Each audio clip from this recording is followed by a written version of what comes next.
Buenos días, hermanos.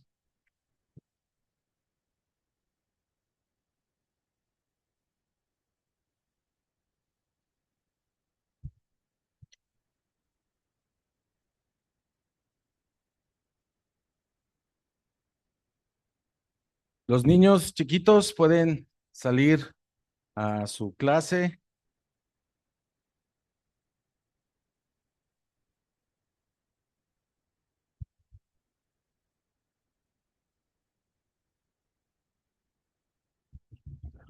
Vamos a orar. Gracias, Señor, te damos porque eres ese gran yo soy. Eres esa luz que alumbra el camino. Eres ese Padre consolador. Eres ese Dios de los ejércitos que lucha las batallas por nosotros y que ha vencido la batalla más difícil, que es la batalla del pecado. Venimos a ti, Señor, en esta mañana, dispuestos a abrir nuestro corazón a que tú hables a nosotros. Sé tu palabra la que hable a nuestros corazones, abre nuestros oídos a tu palabra, Señor. Pedimos esto en el nombre de nuestro Señor Jesucristo. Amén. Muy bien, mis hermanos, vamos a abrir la escritura en Crónicas, Primera de Crónicas, capítulo 28, versículo 29. Y este pasaje, este versículo, tuve la oportunidad y el privilegio de compartirlo con los chicos aquí de la escuela cristiana el viernes y quise profundizarlo un poco más para que podamos nosotros, como iglesia, como hijos de Dios, como padres, ver lo que el Señor realmente ve. Entiendo el mensaje que decía nuestro hermano ahorita de la tristeza de las sillas vacías, pero el Señor ve más allá de sillas vacías, porque puede haber sillas llenas, pero un corazón alejado del Señor. Vamos a leer en Primera Crónicas, capítulo 28, versículo 9, un mensaje de un padre en sus últimos días o semanas de vida hacia su hijo. Vemos la importancia que tiene y la responsabilidad que Dios da a los padres sobre la conducción de sus hijos. Vemos que Dios le dice a Ezequías, cuando se acercan los días de su muerte, ordena tu casa. Y cuando se acercan los días de la muerte de un hombre que previamente habíamos estudiado, que como padre seguramente tuvo muchísimas fallas. La última vez que tuve la oportunidad de compartir con ustedes, veíamos también acerca de David, cómo como padre falló con Amnón, falló con Tamar, falló con Absalón. Y este rey, este padre, que había cometido muchísimos errores, muchísimas fallas, llega ante los últimos días de su vida en esta tierra y habla con su hijo Salomón. Dice, y si me acompañan en el capítulo 28, en Primera de Crónicas, capítulo 28, versículo 9. Primera de Crónicas 28, 9.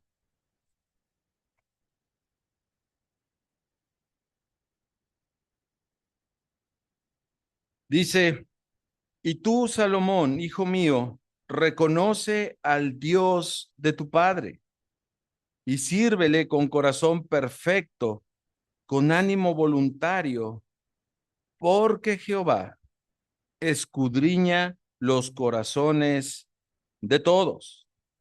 y entiende todo intento de los pensamientos. Si tú le buscares, lo hallarás. Mas, si lo dejares, él te desechará para siempre. Y he nombrado, puesto un título, pero podemos aplicar diferentes a este simple versículo. Un corazón perfecto delante de un Dios que lo escudriña. A veces nos preocupamos más por lo que ven los demás que por lo que ve Dios en el corazón de cada uno de nosotros. Un corazón perfecto delante de un Dios que lo escudriña. Ahora, quise poner, se ve medio confuso, pero si ustedes se enfocan en las líneas o en las letras rojas, es la traducción tal cual del hebreo, ¿sí? Al español. Y les voy a leer el versículo traducido textual como está escrito en el hebreo. Y tú, Salomón, hijo mío, conoce al Dios de tu padre y sírvele con corazón completo y con un alma deseosa, porque todos los corazones Jehová los escudriña y toda inclinación de los pensamientos, él los discierne. Si lo buscas, se dejará encontrar por ti, pero si lo abandonas, te rechazará, rechazará para siempre. Este es el mensaje, como decíamos, de un padre a punto de morir, donde está hablando al pueblo en los versículos anteriores, pero luego se enfoca en su hijo. Es un mensaje que daba al pueblo en general, pero llega a este punto donde habla particularmente a su hijo. Sin embargo, menciona, hablando a todo el pueblo, que el Jehová escudriña, ¿sí?, todos los corazones. David no está heredando a Salomón una religión. Hoy en día, cuando muchas veces, cuando hemos ido a campañas evangelísticas, cuando hemos hablado del evangelio a las personas, muchas de ellas dicen, es que no puedo dejar la religión de mis padres, o es la religión que mis padres me heredaron. Pero vemos que eso es contrario a lo que aquí David está mostrando a este hijo. No le está heredando una religión, sino le está animando e instruyendo a la búsqueda de una relación viva, no teórica, basada en la búsqueda del Señor a través de la oración y escudriñar su palabra. David no le dice, Salomón, este es el ABC. David está invitando, instando, exhortando, animando a su hijo que busque al corazón, perdón, que busque al Dios de su padre. Ahora mencionábamos hace un instante, ¿cómo fue David en su andar en este mundo? ¿Cómo fue David? Podemos encontrar y traer a la memoria un sinfín de victorias, ¿sí? Los niños recuerdan, cuando hablamos de David, recuerdan a Goliat, ¿sí? Cuando los adultos hablamos de David, también pensamos en Goliat, pero pensamos en Betsabé, pensamos en Saúl y pensamos en varias etapas de la vida de David. David como padre no fue perfecto. Lo mencionábamos también con Amnón, Tamar, Absalón. Pero llega el punto en que está delante de su hijo y le pide que busque al Dios de su padre. Y tú, Salomón, hijo mío, pero yo quiero invitar, hermanos, quiero invitarlos a que los que somos padres pongamos ahí el nombre de nuestro hijo, pero también pongamos nuestro nombre. Y tú, Guillermo, hijo mío, ¿sí? Y vamos a ver lo que fue este deseo de este padre que aunque tenía muchísimas áreas de acusaciones, ¿sí? Él pone delante de su hijo al Dios de su padre. Ahora, hoy nosotros podemos invitar no solamente a nuestros hijos, sino a la congregación, a los hermanos, a los inconversos, que conozcan a Dios a través principalmente de la palabra, ¿sí? Pero en aquel entonces, Salomón, o David, mejor dicho, no tenía un libro que entregarle a Salomón como lo tenemos nosotros ahora. ¿Cómo podía Salomón conocer al Dios de su padre? Por su testimonio. Por su testimonio. David, aún como pecador, con sus errores, vemos que el testimonio que él pudo dar a su hijo es que siempre que él fue reprendido y llevado delante de él su pecado, él reconocía que había pecado. Diferencia del rey Saúl, que cuando fue confrontado con el pecado, primero dijo que no lo había hecho, después dijo que por el culpa del pueblo lo había hecho y después dijo que aunque lo había hecho, prefería y quería que lo honraran delante del pueblo. Y Saúl experimentó lo que más adelante vamos a ver en este pasaje. David era un varón conforme al corazón de Dios, que era sensible a la voz de su Dios y a su reprensión. Era un padre que estaba consciente que la fe a los hijos no se hereda, pero sí se modela, sí se muestra, sí se pone como ejemplo. David encontramos en diferentes salmos que tenía una búsqueda insaciable de Dios. Salmo 63, Dios mío, de madrugada te buscaré. ¿Cómo podía Salomón conocer al Dios de su padre? A través de la vida de su padre mismo. Esa es la mejor forma en que nosotros como padres podemos llevar a nuestros hijos a una vida entregada con una búsqueda insaciable del corazón, perdón, de un Dios verdadero y real en la vida de cada uno. Ahora, conoce al Dios de tu padre. Vamos a ver un ejemplo o una ilustración, no es ilustración, porque Pablo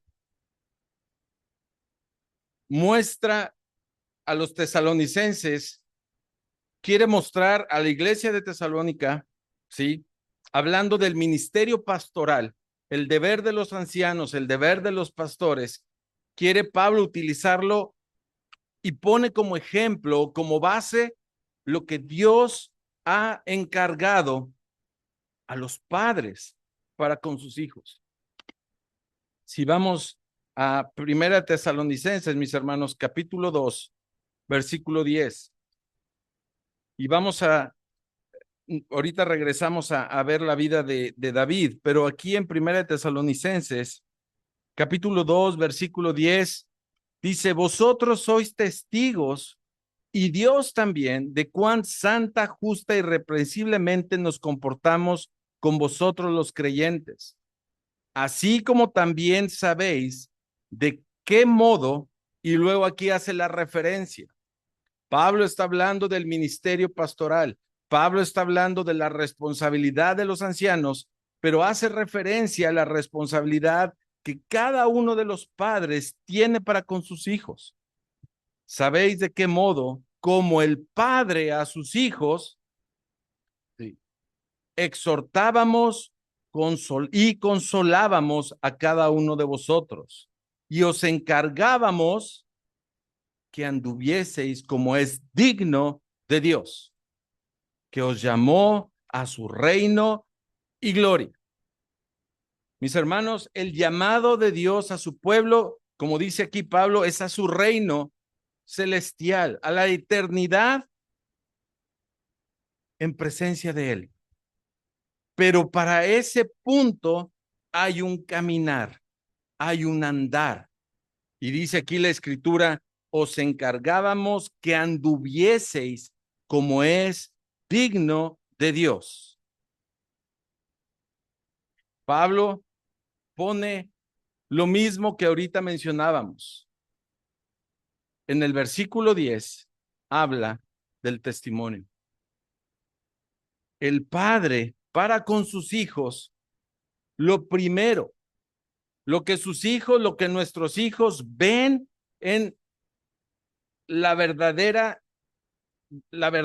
del evangelio, lo ven primeramente o lo descartan en la vida de sus padres. La responsabilidad que Dios ha puesto sobre los hombros de cada uno de nosotros es esta que menciona Pablo: exhortar, guiar, consolar a nuestros hijos con una finalidad, que conozcan al Dios de su Padre, que anden como es digno de Dios, como dice Primera de Tesalonicenses 2:2. Exhortar para que anden como es digno, consolar por el convencimiento de pecado, modelando con el ejemplo. Mis hermanos, aquello que como padres toleramos del pecado, incluso en nuestra propia vida, aunque lo hagamos con moderación, nuestros hijos, o hablando del ministerio, como lo hacía Pablo, o la iglesia, lo aprenderán no como limitante, sino como un estilo de vida, como una forma de vivir. El pecado que nosotros apapachamos, nuestros hijos o la iglesia lo aprenderá como un estilo o forma o tipo de cristianismo. Cristianismo solo hay uno. Forma de vida solo hay una. Andar como es digno solo hay una. No hay diferentes formas de ser cristiano. No hay diferentes formas de ser hijo de Dios. Es una sola. Y es lo que examina la escritura, lo que dice la palabra de Dios. Por eso, como padres somos llamados a ser ejemplo, a ser ese modelo hacia nuestros hijos. La Biblia habla del desaliento en los hijos, ¿sí? El desaliento en los hijos, la Biblia lo relaciona no a sus amigos, no a la iglesia, a los padres. Padres, no exasperéis a vuestros hijos para que no se desaliente. David habla con su hijo y le dice: hijo, conoce a mi Dios. Conoce a ese Dios en el cual yo deposité mi vida, en el cual, a pesar de mi pecado, Él me levantó y me restauró. Conoce a ese Dios. El buen testimonio, mis hermanos, el ejemplo hacia la iglesia, hablando de la del ministerio que mencionaba Pablo en Tesalonicenses, el buen ejemplo de los padres hacia los hijos, ¿sí? Es una forma de modelar, de ilustrar lo que las palabras no pueden imponer. El ser testimonio de un Cristo vivo en la vida del creyente es el que despierta la hambre espiritual en nuestros hijos, no solamente curiosidad por la información. El testimonio es el que enseña que la santidad es un deseo de vida, no es una imposición, no es un reglamento, no es una camisa de fuerza que es impuesta a los que son hijos de Dios.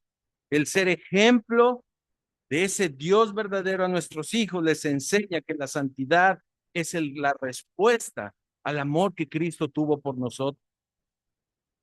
El ejemplo y el testimonio que nosotros podemos tener, que podemos dar a nuestros hijos, dejará huellas imborrables que vendrán a su mente, aunque tú ya no estés.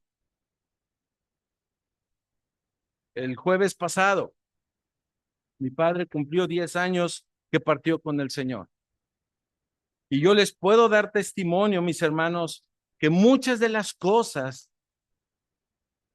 que a veces no quiero hacer, pero tengo que hacer por la doctrina y por la palabra, fueron enseñadas por mi padre. Cuando nosotros como padres damos testimonio del Señor, dejamos esas huellas imborrables en la vida de nuestros hijos. Después dice David, después de conoce al Dios de tu padre, le dice, sírvele con corazón perfecto. Y esta es una de las cosas, por eso quise leer el original, la transcripción tal cual del hebreo al español. Porque muchas veces nos escudamos en la mediocridad cristiana en decir es que nadie es perfecto. Seremos perfectos cuando estemos en el cielo. Y es cierto. Pero si notaron, en el original no dice corazón perfecto. Dice corazón completo, no dividido, no fraccionado, no dividido entre mi parte secular y mi parte espiritual. El cristianismo que piensa, o el pseudo cristianismo que piensa que Dios es los domingos a las 10 de la mañana. El corazón dividido es aquel que fuera de aquí es uno y aquí es otro. Cuando David le dice a Salomón que le sirva a Dios con un corazón completo. El corazón de David pecó, sí pecó. Pero si algo mostró David a su hijo, no con palabras solamente, sino con su vida, es que el corazón completo de David estaba en la búsqueda de Dios. El servicio, dice, sírvele con corazón completo, completo, no fraccionado. No fracciones tu corazón al Señor y le dejes alguna parte solamente de tu vida. El Señor pide la totalidad de tu vida. El servicio, sírvele al Señor. El servicio es una vida negada a uno mismo y rendida a Dios para caminar de gozo y paz para con Dios y con los demás. Cuando nosotros decimos, reconoce al Señor Jesucristo como Señor,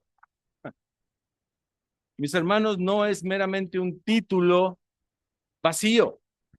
Cuando se le llama al inconverso a reconocer a Cristo como Señor, es porque es la obligación o lo que el Señor espera es que tú le rindas tu vida completamente a Él, no fraccionada, no una parte, no lo que te gusta y lo que no te gusta lo deseches. Una vida rendida al Señor Jesucristo requiere y demanda un corazón completo, no dividido. Salmo 86:11. Unifica mi corazón para que tema tu nombre. Haz de mi corazón uno. Decía dice el Señor en Apocalipsis, no seas frío, no seas tibio, sé frío o sé caliente. Dale al Señor tu corazón, no se lo des, pero no te pongas en un punto en medio donde te estás autoengañando. Por eso decía de la silla. Sí, ciertamente el Señor quisiera que muchísima gente viniera y conociera al Señor, pero Él quiere esas sillas llenas de gente con un corazón completo y rendido a Él. Quiere corazones calientes en esas sillas, no corazones tibios, porque dice, mejor váyanse. Corazones completos. Las apariencias engañan, dice el dicho. Sí, pero no al Señor.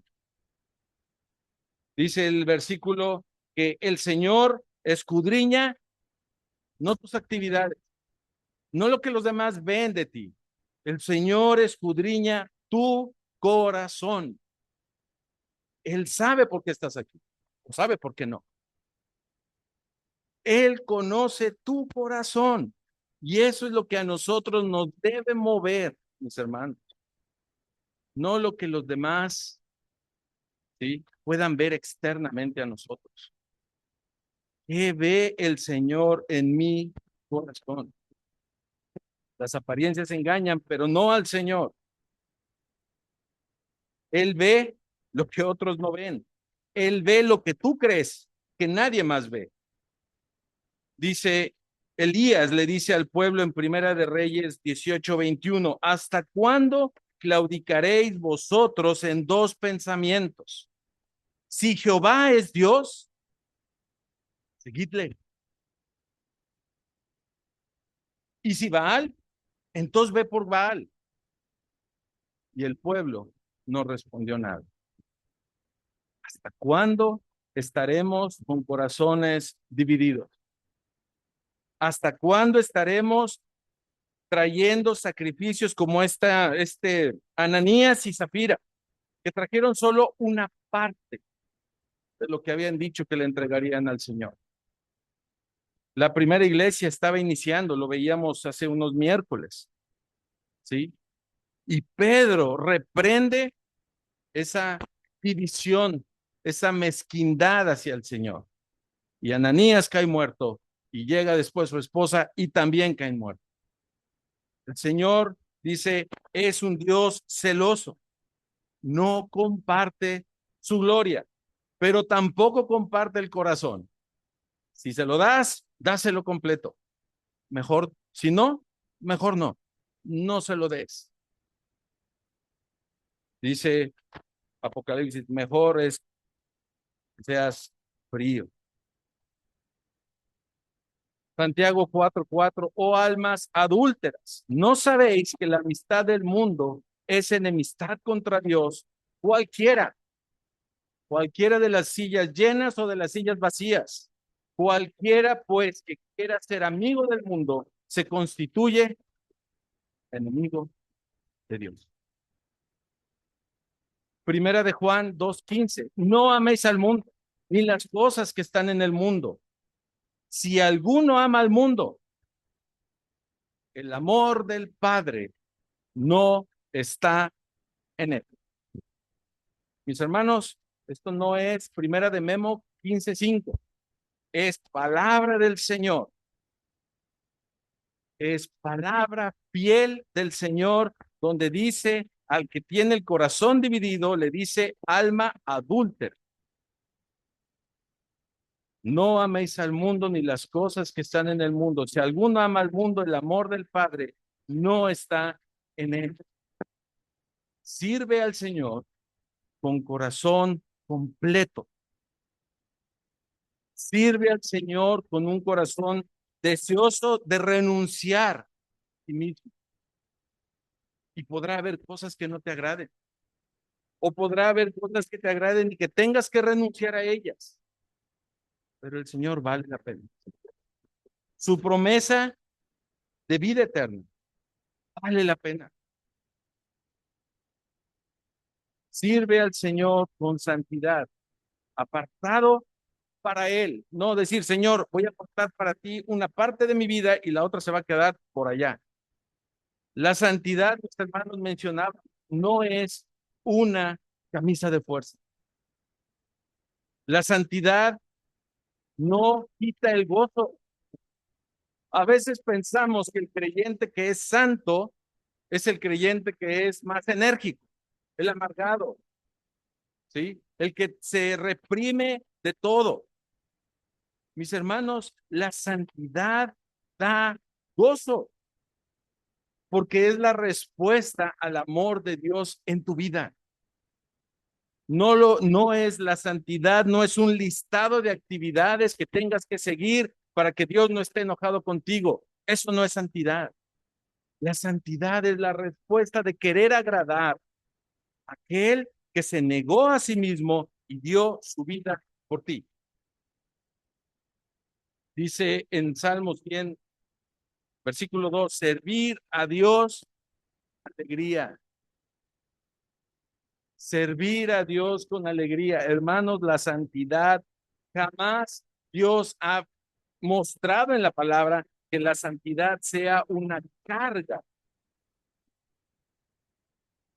para el Hijo de Dios, para nosotros. Dice en el Salmo 19:8, los mandamientos de Jehová son rectos. ¿Y qué hacen? Alegran el corazón. ¿Cómo es posible? ¿Por qué queremos llevar los mandamientos de la Escritura como si fueran una carga que el creyente debe llevar, obligado, cumplir ciertas normas? No es así, mis hermanos. La santidad, lo mencionamos, es la respuesta a un amor tan grande. Eso es la santidad. La santidad no depende, no es exclusiva para cierta edad. La santidad no es exclusiva para algún tipo de cristianos. La santidad es un, una demanda, es algo exigido por el Señor Jesucristo, por Dios. En el Antiguo Testamento dijo, ser santos porque yo soy santo. Ese es el del Antiguo Testamento. Pero en Primera de Pedro también dice, sed santos porque yo soy santo.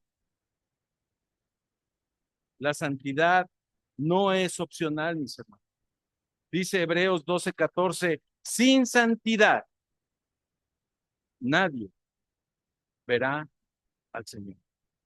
Como decía nuestra hermana Esmita. Si no hay ese impulso de tu vida a la palabra de Dios, tal vez es un indicativo de que no vas en camino a ver al Señor. Sin santidad nadie verá al Señor. Hebreos 12:14. La santidad, mis hermanos, no es nulificada por la gracia. Es que estamos en la época de la gracia. Vamos a Tito, capítulo 2, versículo 11.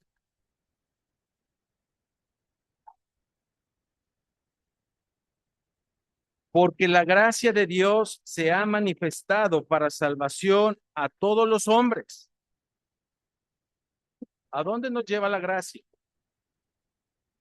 Enseñándonos que renunciando a la impiedad y a los deseos mundanos, vivamos en este siglo sobria, justa y piadosamente.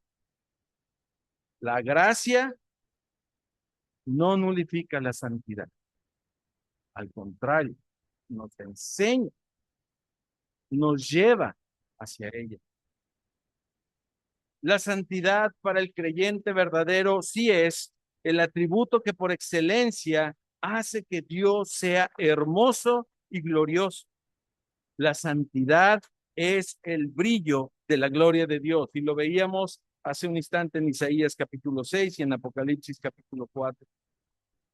La santidad es la respuesta a la obra del Espíritu Santo en la vida del creyente. La santidad no nace del esfuerzo humano ni del cumplimiento de reglas, sino es el impulso sobrenatural, porque viene del Espíritu Santo, que ahora habita en la vida del creyente, de esa vida que fue rescatada de la muerte, llevada a la vida eterna. Es esa vida que busca ser transformada diariamente hasta el punto de poder decir, ya no vivo yo, vive Cristo en mí. Quien no ha conocido al Señor Jesucristo como Señor, realmente Señor, no lo puede entender, porque esto viene por el Espíritu Santo. Porque él es cuando el Espíritu Santo viene a esa alma redimida, inmediatamente le impulsa a agradar a aquel que dio la vida por él.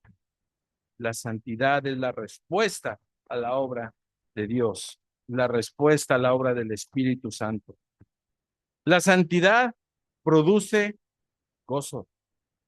Juan capítulo 15, versículo 10. Si guardareis mis mandamientos, ¿sí?, permaneceréis en mi amor, así como yo he guardado los mandamientos de mi Padre y permanezco en su amor. Estas cosas os he hablado, continúa el Señor Jesucristo, para que mi gozo esté en vosotros y vuestro gozo sea cumplido. Mis hermanos, la santidad no reduce el gozo del cristiano. La santidad incrementa el gozo del creyente. El Señor Jesucristo dijo, guarden mis mandamientos, así como yo guardo los mandamientos de mi Padre. Permanezco en su amor. Y dice, y estas cosas, hablando de sus mandamientos, os he hablado para que mi gozo esté en vosotros. Mis hermanos, el gozo que produce agradar a nuestro Señor no se compara con el gozo y la felicidad que el mundo quiere ofrecer, que es una felicidad y un gozo temporal, llevado por el alcohol, llevado por las drogas, llevado por donde la felicidad es un momento y se pierde.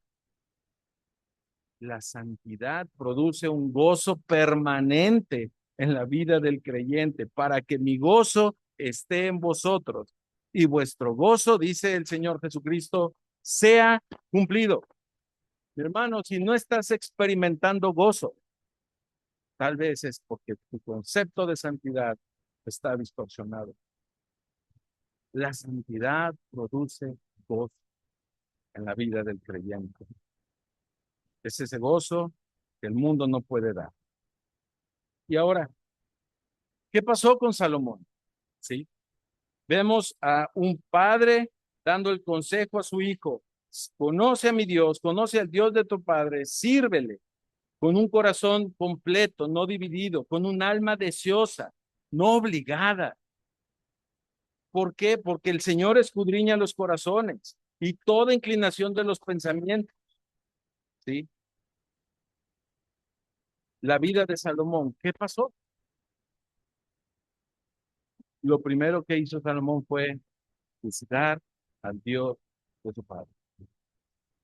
Vemos a un hombre, ¿sí?, buscando el Dios de su padre.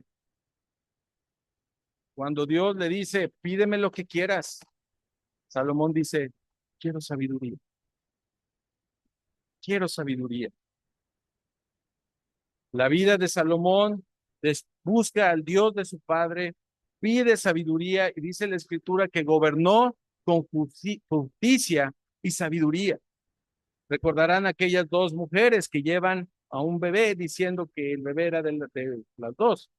Y Salomón, con sabiduría, resuelve ese y muchos asuntos que enfrentaba y que se tenía ahí el pueblo de Israel. Salomón fue escogido para construir el templo. David quería construir el templo y Dios le dice a David, David, tú no, porque has derramado mucha sangre. David, en esa búsqueda del Dios de su padre, fue un hombre sabio y fue un instrumento para que Dios le dirigiera para construir el templo donde la presencia de Dios habitaría. Pero ¿qué pasó? ¿Qué pasó con Salomón? Y ahí están las imágenes del crecimiento gradual o del avance de Salomón. Un joven buscando a Dios, un rey sabio, construye el templo, pero dice la escritura que tuvo un corazón dividido. Dice, tuvo un corazón no perfecto delante de Dios. Mis hermanos, esta es la imagen de un creyente derrotado. Alguien que inicia en el camino del Señor, que busca al Señor como esa salvación de su alma. ¿Sí?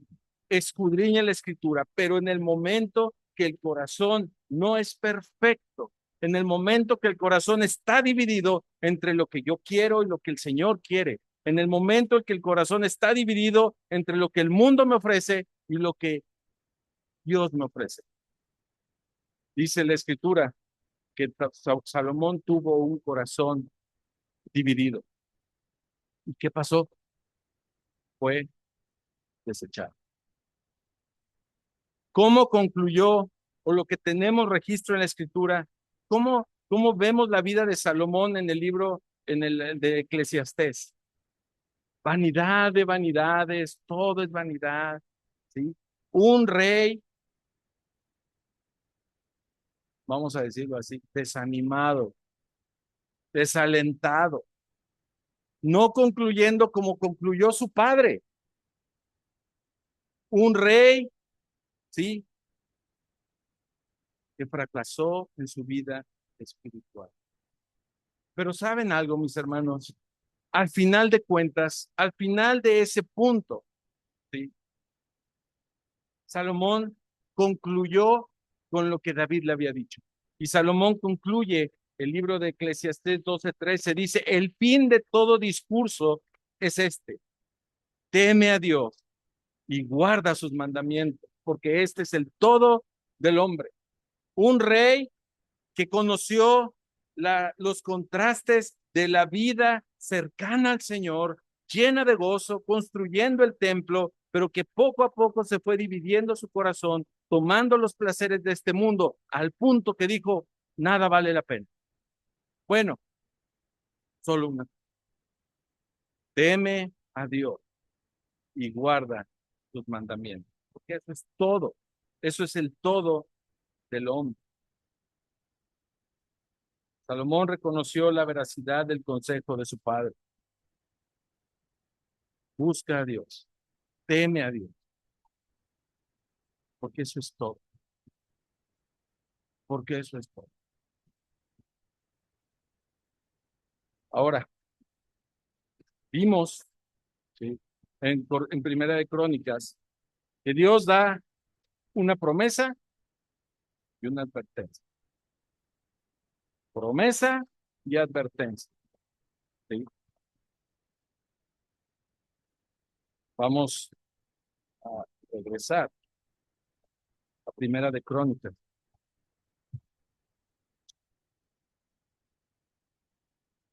capítulo 28, versículo 9. Y tú, Salomón, ¿sí? Hablando a Salomón, hijo mío, ya vimos los consejos. Si tú le buscas, lo encontrarás. Si tú buscas al Señor todos los días, no una religión, no un estilo de vida diferente, no. Si tú buscas conocer de la manera que David le decía a Salomón que debería buscar y conocer a Dios, dice Dios, me vas a encontrar. Y vas a encontrar el gozo y la plenitud que es encontrar al Dios verdadero, al Dios vivo. Vas a encontrar la satisfacción completa en tu vida. Si tú me buscas, encontrarás, ¿sí?, cosas maravillosas, cosas que no sabes aún, dice la Escritura. Si tú me buscas, Jeremías 29:13, y me buscaréis y me hallaréis, porque me buscaréis otra vez de todo vuestro corazón. Mi hermano, si no has encontrado satisfacción en tu relación con el Señor, es porque no lo estás buscando con todo tu corazón. Y me hallaréis porque me buscaréis de todo vuestro corazón. Si tu búsqueda del Señor solo es los domingos, mi hermano, llevarás una vida infructuosa, desanimada, pesadumbrada, donde los mandamientos los verás y la instrucción de Dios la verás como una carga, como una camisa de fuerza. Pero cuando buscas al Señor de todo tu corazón, y hallarás gozo, vida, vida abundante. Esa es la promesa, mis hermanos. Pero viene la advertencia. Viene la advertencia. Pero si me abandonas. Y mis hermanos, prestemos oídos a la palabra del Señor. Prestemos oídos a lo que la Escritura está diciendo. Si me abandonas, si lo dejares, Él te desechará siempre. Mis hermanos, esto no es cosa menor. Esto no es cosa menor. Podrás cambiarte de iglesia, podrás cambiarte de religión, podrás cambiarte de estilo de vida, podrás huir, pero nunca podrás cambiar la doctrina, la enseñanza y los principios bíblicos que Dios ha dejado para el hombre. Puedes huir, como lo intentó Jonás. Puedes irte de aquí. Puedes cambiarte hasta el nombre. Pero lo que nunca cambiarás es la doctrina que el Señor ha enseñado y nos ha enseñado en esta iglesia. Si la abandonas, no la iglesia. Porque puedes estar aquí abandonando la doctrina. ¿Sí? Si abandonas la doctrina, la palabra del Señor, lo que Él está diciendo, Él te va a desechar.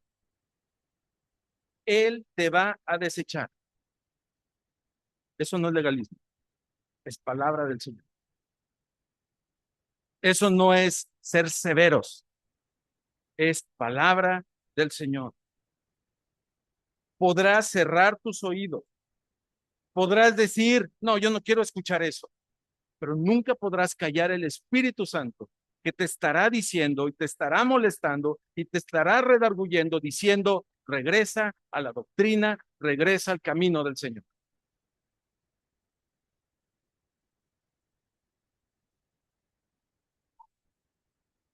Mis hermanos, hay una promesa y hay una advertencia. ¿Cuál quieres tomar? ¿Cuál quieres tomar?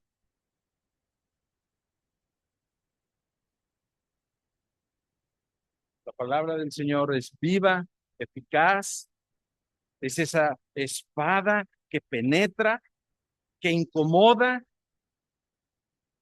que hace que haya sillas vacías. Es esa palabra, ¿sí?, que lo que busca es, valga la redundancia, que lo busques. con un corazón completo, con un corazón íntegro. Señor, aquí está mi corazón. Pero si lo abandonas, a donde vayas, a donde te quieras esconder, a donde estés, incluso en lugares donde te van a endulzar el oído, si lo abandonas, Él te va a desechar. Palabra del Señor. No es palabra de Ampliación Los Ángeles. No es palabra de don Roberto. No es palabra de ninguno de los ancianos antes. Es palabra del Señor. Si lo buscas, lo encontrarás, pero búscalo de todo corazón. Pero si lo abandonas, atente a las consecuencias. Dice, y con esto concluimos. En segunda de Timoteo 4:16, cuando dice Pablo que muchos lo abandonaron, pero él dice en el versículo 16 y 17, pero el Señor estuvo conmigo. Sí.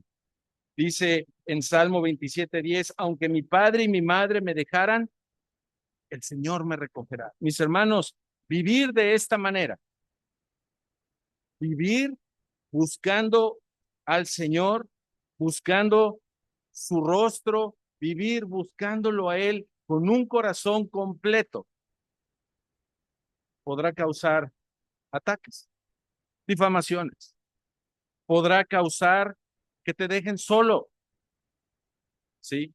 Como lo expresó Pablo.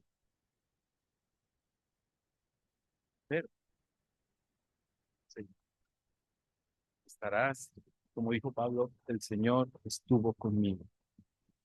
Y ese gozo no se compara con nada, mis hermanos. No se compara con nada el gozo de que a pesar de los ataques, a pesar de los pesares, sabemos en quién hemos creído. En aquel que es poderoso para guardarnos y salvarnos y mantener intacto, perfecto su nombre, su doctrina, su palabra. Si lo buscas, lo encontrarás. Te consolará, te animará, te fortalecerá, estará contigo. Pero si lo abandonas, dice Primera de Samuel 12:15, mas si no obedecieres la voz de Jehová, y si fuereis rebeldes a las palabras de Jehová, la mano de Jehová estará contra vosotros. ¿Qué escogemos, hermanos? ¿Qué escogemos? Y Señor, queremos venir a ti. Venimos a ti, Señor, porque en nuestras fuerzas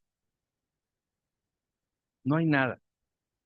En nuestro discernimiento, nuestro corazón es engañoso, Señor.